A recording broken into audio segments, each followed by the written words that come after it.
This is my companion, Clover. She is busy helping me with my sermons and meditations. Susan and I practice social distancing to a great degree because she has to do some things, I have to do others, and we presume that one of us may have to take care of the other one at some point. The dog, however, has no need for social distancing whatsoever. She adds nothing to this video. I simply wanted to call your attention to the fact that this is my companion, and she is closer to me than my own shadow. I'm going to take you out to a piece of garden here. I'll be right back. Welcome to my rebuilding project. When I first moved in here, this was all grass. Lots of chemicals were used. It was a beautiful yard by any measure. But I decided the time had come for the grass to receive some relief, that the weeds needed to be allowed to grow, that I would plant flowers and other sorts of things that would not take quite as much water, that would not require fertilizer, at least not much, that I could mulch and leave that mulch in place, and that would take care of the weeds. It's not much to look at, to be real honest with you. It's just a start, but it is my start. We have been looking at the stories of the children of Israel and of Judah. The nation of Israel has disappeared at this point in our Bibles, but the people of Judah, having been in Babylonian captivity, have now returned. They come back to Jerusalem, to the surrounding area, and they are charged to rebuild their homes, to rebuild the city wall, to rebuild the temple, to plant gardens again, to create homes, a new civilization. They also rebuild their spiritual lives.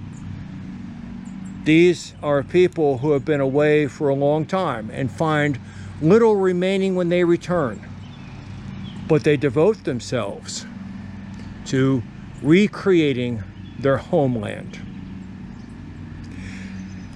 We know that there were challenges. The temple did not look like the temple anymore. It was nothing but a burnt ruin, and their new temple did not look all so good either. People were so concerned about survival that their religious lives fell by the wayside. And yet they were a people returned. And that was a source of tremendous joy. The desert blossomed like a rose. I have to believe that at the end of this pandemic, at the end of this particular political season, that there will be an opportunity for us to lift our eyes above the destruction that we have witnessed and to rebuild. That this can be a flourishing of the American dream, not just for some, but for all of us.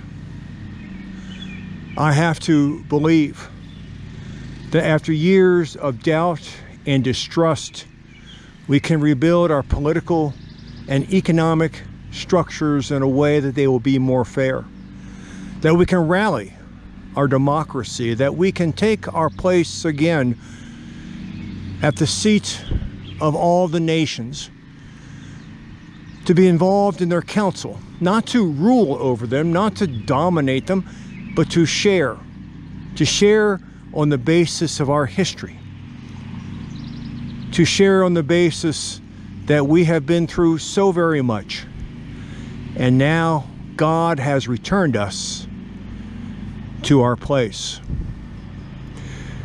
The church will have a place in this. We're doing what we can to restore the church to where it needs to be, to make sure it has a firm foundation.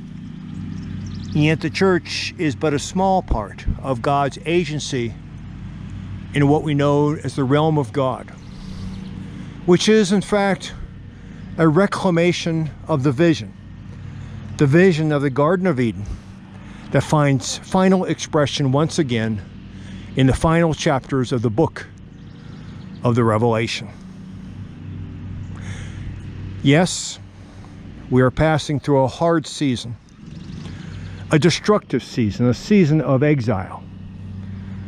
But I, for one, have to believe that new life is returning again to the nation and to the world. God bless you. Amen.